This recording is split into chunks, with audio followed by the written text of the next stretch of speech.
Pada hari ini ada beberapa pertanyaan. Masya Allah, ada 13 pertanyaan. Ustaz akan jawab semampu yang boleh. Assalamualaikum Uday. Saya ada 3 soalan. Maaf ya, karena ada 13 pertanyaan, Ustaz perlu jawab singkat saja. Soalan yang pertama, sekiranya suami telah menyertai ibadah korban dan niat juga atas nama isteri dan anak-anak, adakah isteri dan anak-anak dapat juga pahala amalan korban itu, atau hanya suami saja yang dapat pahala korban itu? Jawabnya, semua keluarganya dapat, walaupun yang berkorban itu suami saja, dan tak perlu niat pun, dan tak perlu sebut pun nama isteri dan anak-anak. Buktinya, Nabi SAW memotong kibash, kambing. Ya Allah, ini adalah korban untuk diriku dan ahli keluargaku. Sudah cover dah. Tak perlu sebut nama isteri dan anak-anak. Tak perlu. Yang kedua, jika disarankan untuk memperbanyak membaca Al-Quran, adakah dalil menyarankan supaya kita khatam Al-Quran sebanyak mungkin? Hadirin dan hadirat, mengkhatamkan maknanya menamatkan Al-Quran dari Al-Fatihah hingga An-Nas. Arahan dari Nabi agar mengkhatamkan itu tidak ada. Galakan dari Nabi adalah memperbanyak membaca Al-Quran. Nabi hanya menyebut, aku tidak katakan alif lam mim itu satu huruf. Alif satu huruf, ganjarannya 10. Mim satu huruf, lam satu huruf, 10. Mim 10. Maknanya alif lam mim dah 30. Hanya saja bila orang itu membaca secara berurutan, semua kita tahu bahawa urutan surah dan urutan ayat ada kronologisnya, ada kesinambungan jalan cerita. Tentu saja baca secara kronologis, berurutan, setelah Al-Baqarah sambung Ali Imran. Setelah Ali Imran sambung An-Nisa. Sampai akhirnya Al-Falaq, An-Nas. Itu lagi bagus. Makin banyak ayat Quran kita baca, makin bagus ganjaran yang kita akan perolehi di akhirat nanti. Yang penting banyaknya. Itu sebabnya kata Said Hawa dalam kitabnya, terhadap surah-surah tertentu yang kita amalkan, Al-Mulk, As-Sajadah, Al-Waqi'ah, Yasin, Al-Kahfi, teruskan, amalkan. Tetapi buat juga satu planning atau program yang kita baca Al-Quran dari awal. Al-Fatihah, Al-Baqarah umpamanya sampai 100, esok sambung lagi 101 hingga 150. Berikutnya 151 hingga 200. Berikutnya sampai khatam. Walaupun 2 tahun baru khatam, itu ada kelebihan tersendiri sebab yang kita baca itu ada kesinambungan jalan cerita. Apalagi Nabi Muhammad sallallahu alaihi wasallam bersabda, kedudukan manusia di dalam syurga sangat tergantung sampai di mana banyaknya Al-Quran dia baca. Banyak, bukan berapa kali khatam. Tanpa menafikan kelebihan khatam itu juga ada kelebihan tersendiri dari sudut kronologis atau kesinambungan jalan cerita. Yang ketiga, apakah surah-surah Al-Quran yang selalu dibaca oleh Rasulullah? Mohon pencerahan dari Ustaz. Yang datang dari Nabi antara lain Al-Kahfi, khasnya pada hari Jumaat atau malam Jumaat. Surat Yasin. Cuma Nabi tidak kaitkan Yasin dengan hari Jumaat. Sebab bunyinya, man qara'a Yasin fi lailatin fa asbaha maghfuran lah.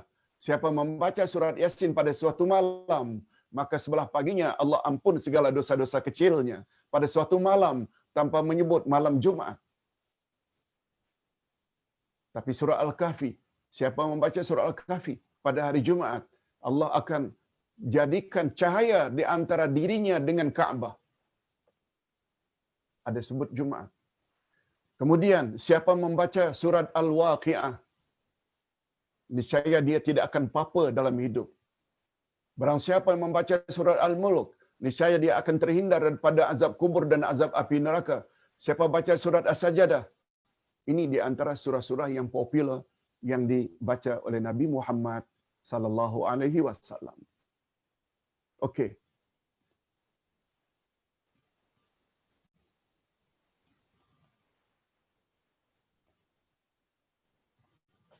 Berikutnya yang kedua, Uday selalu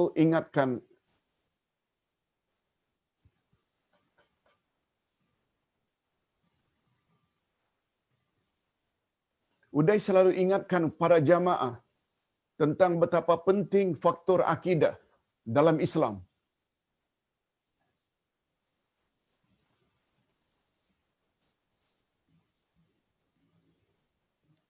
Minta maaf, ada sedikit gendala.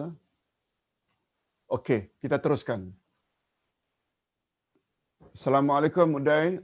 Uday selalu mengingatkan kami para jemaah tentang betapa penting faktor akidah dalam Islam. Bagaimana pula tentang faktor akhlak dan budi pekerti dalam Islam? Mohon pencerahan Uday. Tadi saya dah jelaskan, akhlak dengan akidah sangat berkait rapat. Hadirin dan hadirat, sepintas lalu, kata Imam Ibnul Qayyim, walaupun rukun Islam itu ada tentang akidah, ada tentang ibadah. Akidah itu tersirat di dalam dua kalimah syahadat. Iman pada Allah, iman pada hari akhirat. Akidah. Salat, puasa, zakat, haji, itu ibadat. Mungkin ada yang tanya, Pak Ustaz, gimana akhlaknya? Tak tertera pun di dalam rukun Islam yang 5. Kata ulama akidah, sebenarnya akhlak tersirat dalam kelima-lima rukun tadi. Di dalam asyhadu an la ilaha illallah ada unsur akhlak, iaitu berakhlak baik pada Allah. Sebab bila kita dah ucap la ilaha illallah, betul tak? Kita mesti buat suruhan Allah, jauhi larangannya. Itu dia akhlak terhadap Allah. Jangan bangkang Allah. Itu maksudnya. Wa asyhadu anna Muhammad Rasulullah. Bila kita dah meyakini, mengucap la ilaha Muhammad Rasulullah, kita mesti ikut sunnah Nabi. Jangan buat bid'ah. Itu akhlak terhadap Nabi. Akhlak lagi. Belum lagi salat. Allah berfirman pada ayat 45 surat Al-Ankabut. Apa kata Allah? Wa aqimis salah. Inna salata tanha 'anil fahsya'i wal munkar. Dirikan salat. Sebab salat mampu mencegah kamu dari buat perkara keji dan mungkar. Lihat, itu matlamat salat. Sebabnya bila ada orang salat, namun perbuatannya tetap keji, banyak buat maksiat, bukan Allah yang mungkir janji, sebab Allah tak pernah mungkir janji. Salatnya yang barangkali belum sempurna, sehingga tidak dapat membentuk menjadi orang yang berakhlak mulia. Begitu juga puasa, zakat, haji, semuanya ada unsur akhlak. Jadi ringkasnya, akhlak seseorang tak akan sempurna kalau akidahnya tidak mantap. Dengan kata lain, bila mantap iman seseorang terhadap Allah, juga imannya pada hari akhirat, kita dah jelaskan tadi dengan panjang lebar, automatically akhlaknya akan jadi mulia. Malah untuk menunjukkan betapa pentingnya akhlak, Nabi Muhammad sallallahu alaihi wasallam menggunakan istilah innama bu'istu liutammima makarimal akhlak. Sesungguhnya aku diutus adalah untuk memperbaiki akhlak umat. Ingat, akhlak yang paling utama adalah akhlak kita kepada Allah dan Rasul. Betul, kita mesti berakhlak mulia pada mak bapa, berakhlak mulia pada jiran tetangga, tetamu, berakhlak mulia kepada sesama kawan. Tapi akhlak pertama yang mesti kita awali, akhlak kita terhadap Allah dan Rasul. Lihat ayat 1 dari surat Al-Hujurat. Ayat 1 dari surat Al-Hujurat. Apa kata Allah? Ya ayyuhalladzina amanu la tuqaddimu baina yadayillahi wa rasulih. Orang-orang beriman, jangan kamu mendahului Allah dan Rasul. Wattaqullah, dan bertakwalah kamu kepada Allah. Apa makna? Orang-orang beriman, jangan kamu mendahului Allah dan Rasul. Dalam tafsirannya, jangan kamu buat dalam hidup bercanggah dengan kehendak Allah dan Rasul. Ini yang namanya akhlak terhadap Allah dan akhlak terhadap Rasul. Oleh sebab itu, surat Al-Hujurat ini yang mengandung 18 ayat dipanggil nama lainnya dengan Suratul Akhlaq. Suratul Akhlaq. Surat Akhlaq. Barangkali kita tak biasa dengar. Ada surah namanya Suratul Akhlaq. Dia sebenarnya adalah nama lain bagi surat Al-Hujurat. Karena 18 ayat yang berada di dalam surat Al-Hujurat semuanya mengandungi unsur-unsur akhlak. Dan yang paling istimewa akhlak itu sebabnya diletakkan nomor 1, akhlak kita kepada Allah dan akhlak kita kepada Rasul. Okey. Yang ketiga, jika 10 hari pertama Zulhijjah amal saleh sangat disukai Allah, bagaimana dengan 10 akhir Ramadan? Nah, Ustaz sudah jawab tadi. Masing-masing ada kelebihan. Ramadan, kelebihannya terletak pada malamnya. Tapi 10 Zulhijjah pertama ini, kelebihannya terletak pada siangnya. Okey. Otai, safar, otai safar. Ustaz, orang kafir pun yakin Tuhan yang maha ghaib yang jadikan alam semesta ini. Tapi di manakah silapnya? Maka dikira sebagai terkeluar dari landasan Islam. Hadirin dan hadirat. Inilah sebabnya Ustaz selalu galakkan ajaran yang paling utama dalam agama yang dibawa oleh semua rasul adalah mentauhidkan Allah. Apa makna mentauhidkan Allah? Mengesakan Allah. Sebabnya Nabi pernah sebut, aku dan para rasul sebelumku bapa kami satu, tapi ibu kami berbeza. Masih ingat maksudnya? Bapa kami satu, iaitu mentauhidkan Allah yang Maha Esa, beribadat hanya kepadanya. Adapun ibu berbeza maknanya syariat. Cara puasa, cara salat, cara haji berbeza. Cuma tauhid tidak akan sempurna kalau kita tidak melihat tauhid itu dari 3 angle, 3 sudut. Bila mengesahkan Allah dari sudut perbuatan yang mencipta kita, langit, bumi, gunung ganang, menghidupkan, mematikan, memberi rezeki, itu adalah kerja Allah, itu namanya tauhid rububiyah. Tauhid jenis ini kongsi antara kita dengan orang kafir. Orang kafir juga percaya yang mencipta langit bumi, menurunkan rezeki adalah Allah. Tauhid rububiyah. Tauhid yang kedua, bila kita mengesahkan sifat-sifat, hanya Allah yang punya sifat itu. Maha hidup, maha mematikan, maha. Orang kafir juga percaya Allah maha adil, Allah maha bijaksana, Allah maha mengetahui. Itu namanya tauhid asma wa sifat. Dan ekoran dari keyakinan kita, Allah yang maha pencipta, Allah maha pengasih, maha penyayang, rububiyah, asma wa sifat. Lalu Allah saja yang kita sembah. Ini namanya tauhid uluhiyah. Allah saja yang kita sembah. Ini kita. Tapi orang kafir tidak. Dia percaya tauhid rububiyah, Allah yang cipta. Dia percaya Allah itu Maha Pengasih, Maha Adil, tapi dia sekutukan Allah. Dia sembah berhala, dia sembah ini, sembah itu, sembah api, sembah malaikat, sembah Isa. Ini syirik. Kalau Otai Safar bertanya, di mana silapnya? Karena mereka tidak ada tauhid uluhiyah. Uluhiyah. Semua kita tahu, padahal matlamat utama kita dicipta oleh Allah adalah untuk beribadat hanya pada Allah. Wa ma khalaqtul jinna wal insa illa liya'budun. Oleh sebab itu, kita yang punya tauhid rububiyah, asma wa sifat, dan Allah saja yang kita sembah, pertahankan.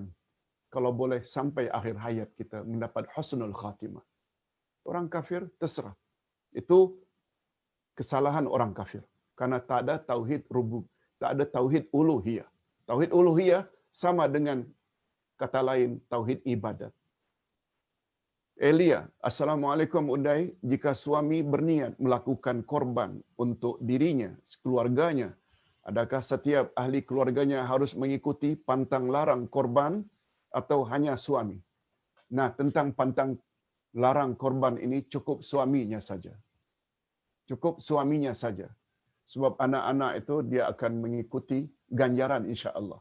Tetapi andai kata isteri dan anak-anak juga mau berpantang lagi ya bagus. Cuma Ustaz bagus juga beritahu di sini. Kata ulama fiqh, larangan Nabi menggunting rambut dan menggunting kuku bila ada seseorang yang berniat untuk korban, larangan itu nilainya larangan makruh, bukan haram. Dia tidak sama dengan pantang larang dalam ihram yang apabila menggunting rambut, kuku, maka kena dam. Sepakat ulama fiqh kata, andai kata orang yang berkorban tersebut langgar juga, tidak ada dam. Tidak ada dam. Itu menunjukkan bahawa larangan itu bukan haram, tapi sekedar makruh. Dengan sisi lain, andai kata dia jaga, tidak gunting rambut, tidak potong kuku, sunat hukumnya. Dia dapat pahala justru. Wallahu a'lam. Yang ke-6, Razif. Assalamualaikum Ustaz, mohon penjelasan untuk ayat ini. Dan jika kamu takuti sesuatu bahaya, maka sembahyanglah sambil berjalan atau berkenderaan.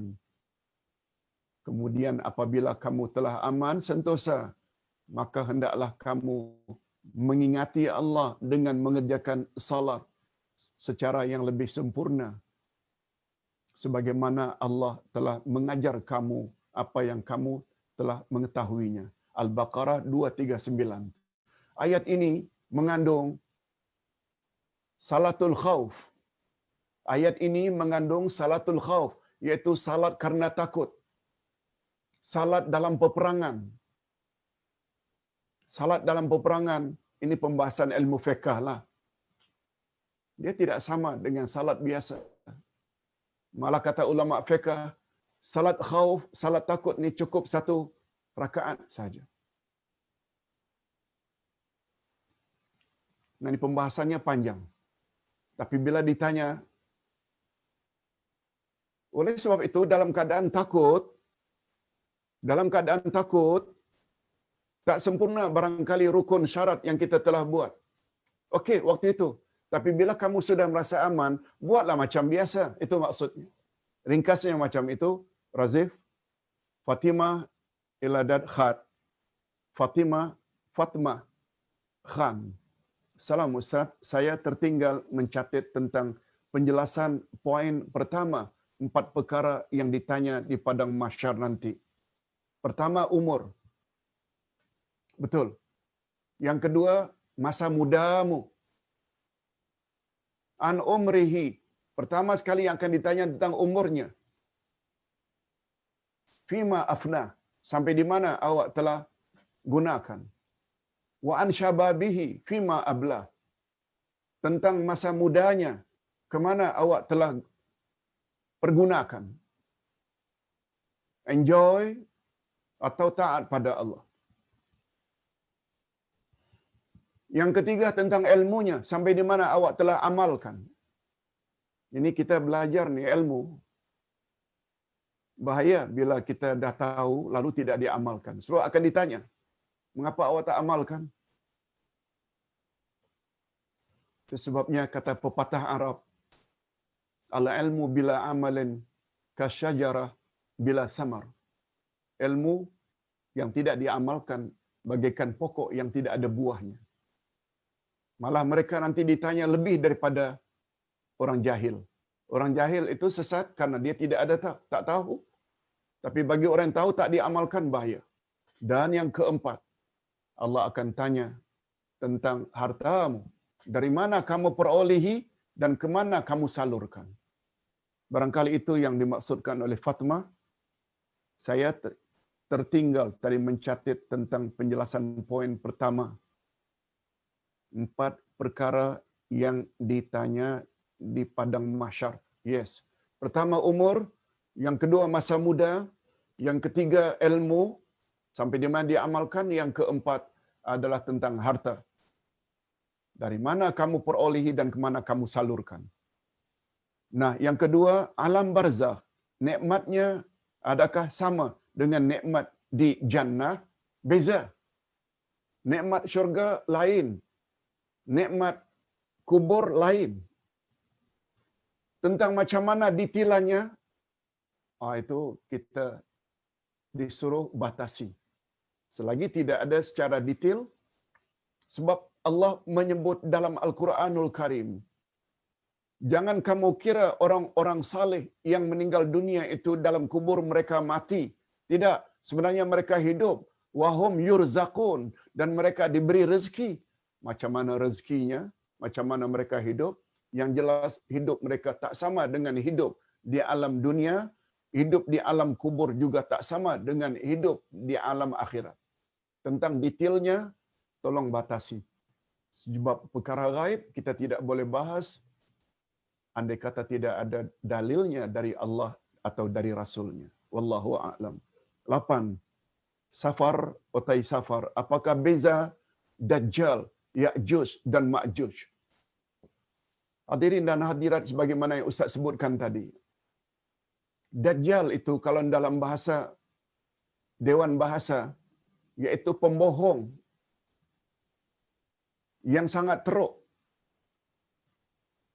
Orang yang sangat pembohong, itu Dajjal.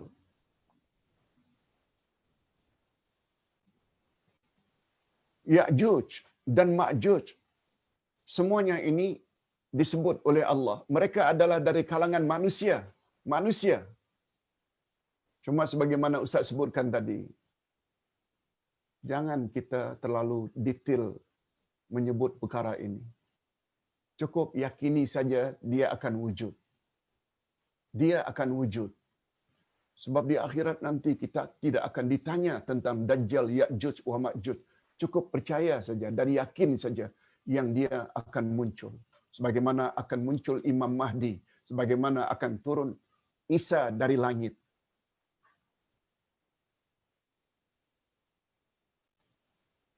Itu Ustaz punya pandangan. Yang penting perbetulkan diri ini. Hadirin dan hadirat rahimakumullah. Megad Abdullah. Assalamualaikum Ustaz, bolehkah kita salat sunat isyraq 4 rakaat? Ada seorang ustaz kata salat sunat isyraq 2 rakaat saja. Salat sunat duha boleh salat sampai 12 rakaat. Jazakallahu khairan. Salat isyraq dan salat duha masing-masing ada dalil. Cuma kekuatan dalil salat isyraq ini tidak sekuat dalil yang ada pada salat duha. Oleh sebab itu seorang ulama dari India pernah memberi pandangan. Dia pakar hadis. Apa kata beliau? Salat isyraq itu sebenarnya adalah salat duha yang dilakukan pada awal waktu. Salat sunat isyraq itu sebenarnya adalah salat duha yang dilakukan pada awal waktu. Sedangkan salat duha yang paling afdal bila dilakukan pada matahari yang tinggi.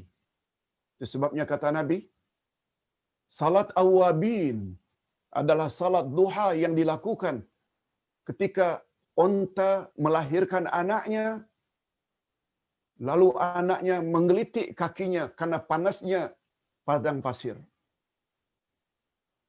Sekitar jam 10, jam 10.30, jam 11, 11.30, itu namanya salat duha juga, tapi panggilannya awabin. Begitu tertera dalam hadis sahih riwayat Imam Muslim. Bukan sebagaimana yang kita baca di dalam buku-buku salat sunat, kononnya salat awabin itu adalah nama bagi salat sunat in between maghrib to isya. Hadis sahih riwayat Imam Muslim, salat awabin adalah salat duha yang paling afdal, yaitu salat duha yang dilakukan ketika matahari tinggi. Sedangkan isyraq pula salat duha yang dilakukan pada awal waktu. Nah, setengah ulama fiqh pula mengatakan memang ada salat sunat isyraq. Dan setahu Ustaz, salat sunat isyraq memang hanya 2 rakaat, bukan 4. Tetapi kalau ad-duha, dia boleh 4, boleh 6, sampai 12. Wallahu a'lam. Sila baca buku Ustaz, Himpunan Salat-Salat Sunat Rasulullah sallallahu alaihi wasallam. Buku ini. Semuanya tertera dalam buku ini. Baik.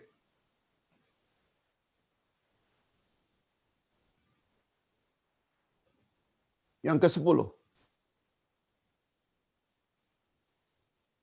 Imam salat subuh, maghrib dan isya sesudah baca Al-Fatihah memang ada sebelum baca surah. Memang ada sebelum baca surah. Terima kasih banyak Ustaz Syamsuddin Bukhari dari Bandung. Mungkin maksud Syamsuddin ni, setelah imam baca atau salat subuh, maghrib dan isya. Maksudnya ini salat-salat jahar. Sudah baca Al-Fatihah. 2 rakaat pertama maghrib, 2 rakaat pertama isya dan 2 rakaat subuh, imam baca Al-Fatihah. Memang ada mungkin doa agaknya. Memang ada doa ke Ustaz sebelum baca surah? Terima kasih. Terima kasih banyak Ustaz. Kalau maksudnya doa, sebab di sini terjedah. Jedah. Tak faham. Memang ada doa ke sebelum baca surah? Mungkin itu maksudnya. Kalau yang dimaksudkan itu ghairil maghdubi alaihim waladdallin. Amin. Sebelum baca surah, ada doa ke Ustaz? Jawabnya tidak ada. Jawabnya tidak ada. Banyak kita kadang-kadang dengar Rabbi ufirli wali walidayya. Nabi tak pernah sur. Yang datang dari Nabi apabila imam baca waladdallin fa'aminu, hendaklah kamu baca imam, baca amin, amin. Bukan doa. Yang Nabi sangat galakkan doa ini dalam salat 2 tempat saja. Pertama ketika sujud, yang kedua sebelum salam, setelah tahiyat akhir. Fil alamin innaka hamidum majid. Antara lain doa minta dilindungi dari azab kubur dan azab api neraka. Allahumma inni a'udzubika min azabil qabri wa azabin nar wa a'udzubika min fitnatil mahya wal mamat wa a'udzubika min syarri fitnati min syarri fitnatid dajjal. Pertama yang digalakkan oleh Nabi, sebab Nabi bersabda, tempat yang paling hampir antara kamu dengan Allah adalah di dalam sujud. Oleh sebab itu perpanjangkan sujudmu dan perbanyakkan doa di dalamnya. Satu. Yang kedua, bila kamu selesai salat fard, bila kamu selesai tahiyat akhir, sebelum salam, fas'alu ma syi'tum. Mintalah kamu kepada Allah apa saja yang kamu kehendaki. Sama ada kebahagiaan dunia ke atau kebahagiaan akhirat, kebaikan dunia, kebaikan akhirat, itu yang datang dari Nabi.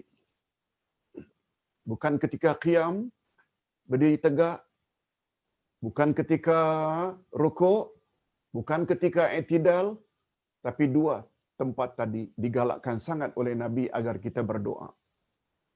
Pedang Zulfikar.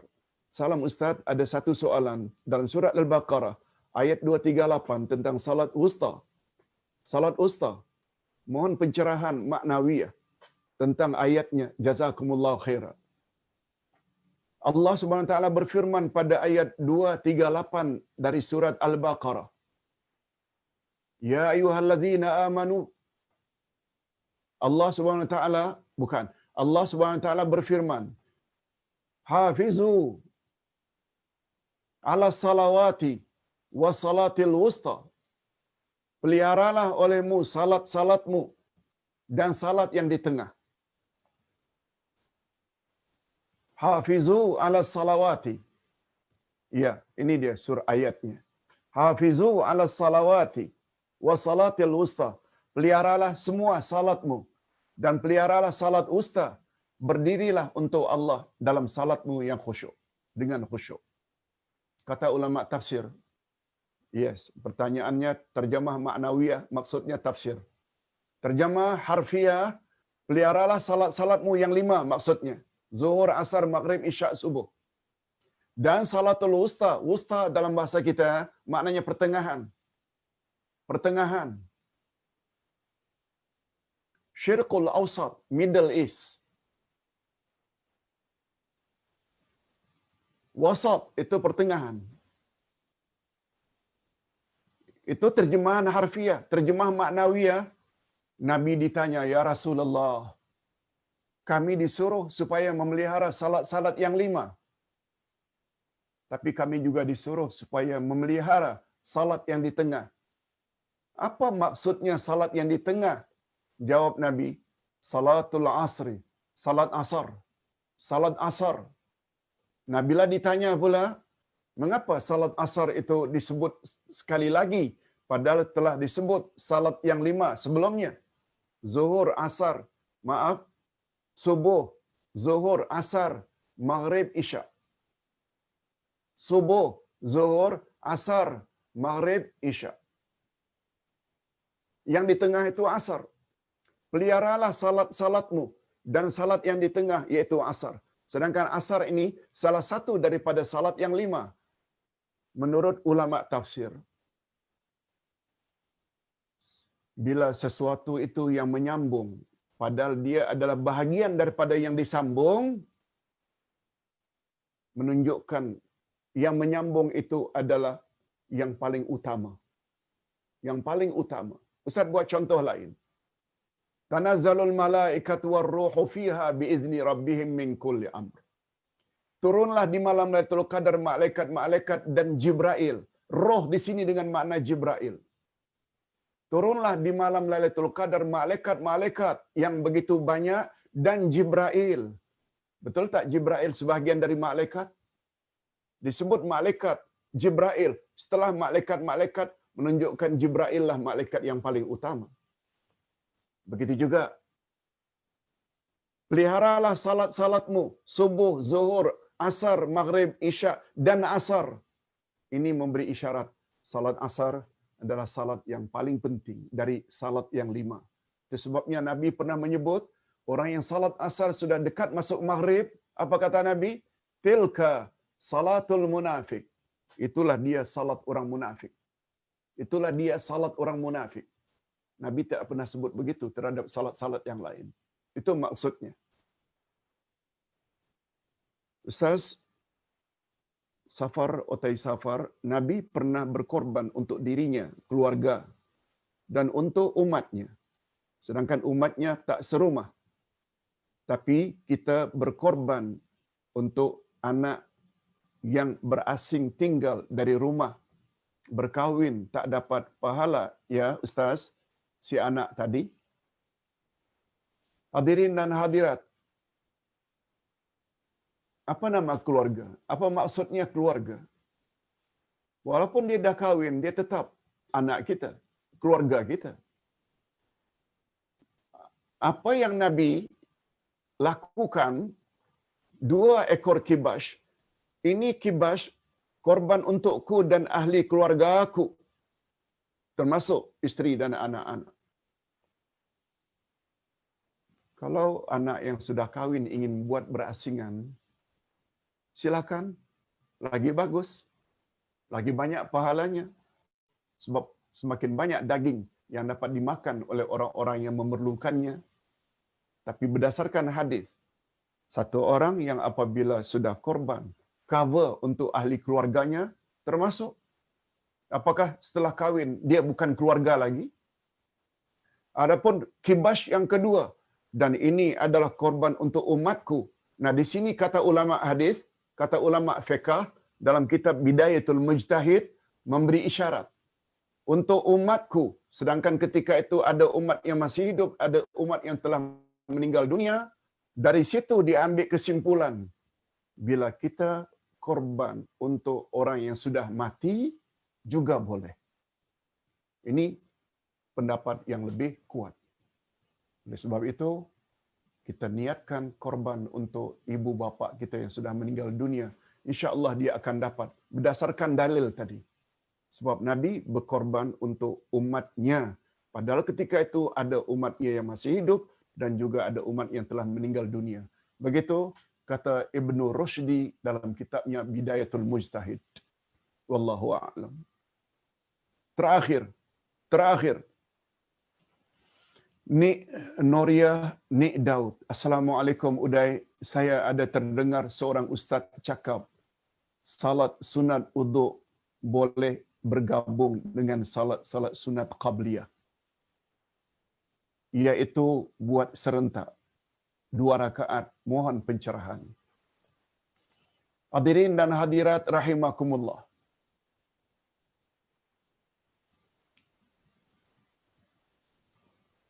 Kata Imam Ahmad Ibnu Hanbal, amal-amal sunat ini dia ada 2 tujuan. Al-qasdu li zatihi dan al-qasdu li ghairihi. Al-qasdu li zatihi, yang dimaksudkan amal sunat itu zatnya. Dia mesti dibuat baru dapat pahala. Yang satu lagi, satu amalan yang boleh menumpang pada amal lain.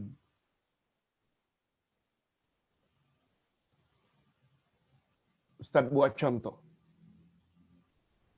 Bila kita masuk masjid, Bilal dah qamat.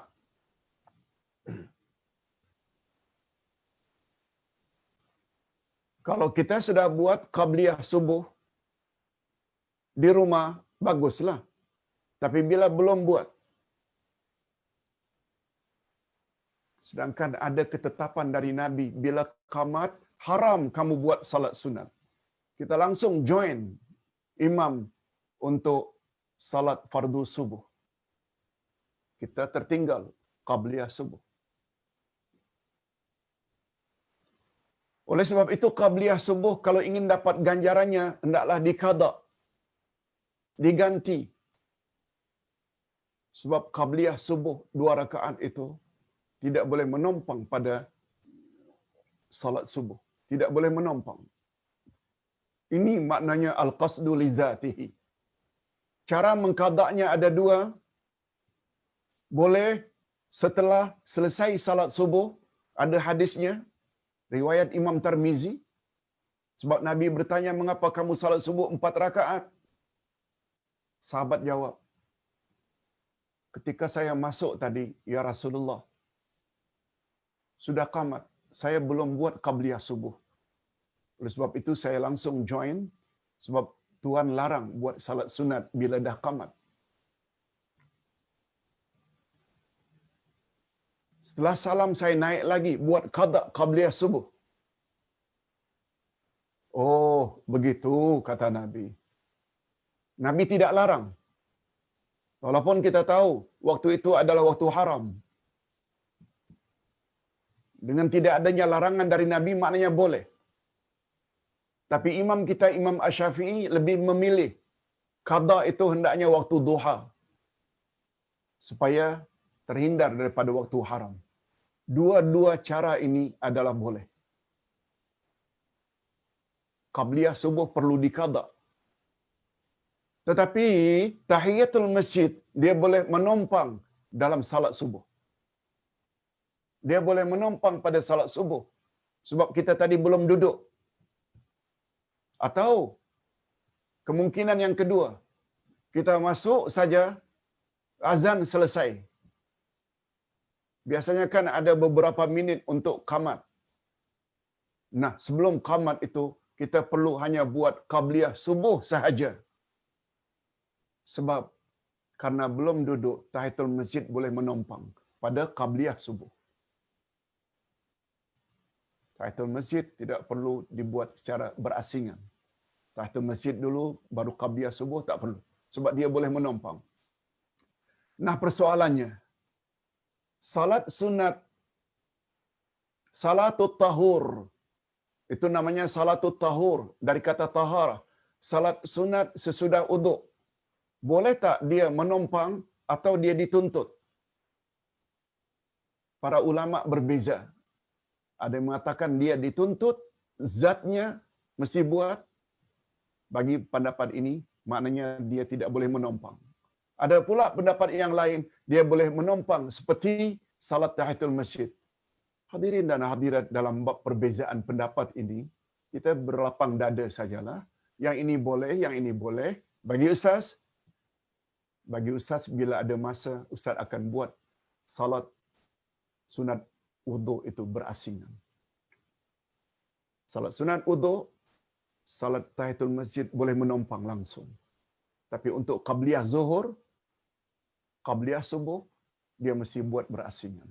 Kalau ada masa, kita buat. Kita buat. Kalau tak ada masa, boleh join. Wallahu a'lam. Mudah-mudahan apa yang kita sampaikan pada pagi ini ada jugalah manfaatnya. InsyaAllah kita jumpa lagi pada hari Jumaat akan datang dengan al-asma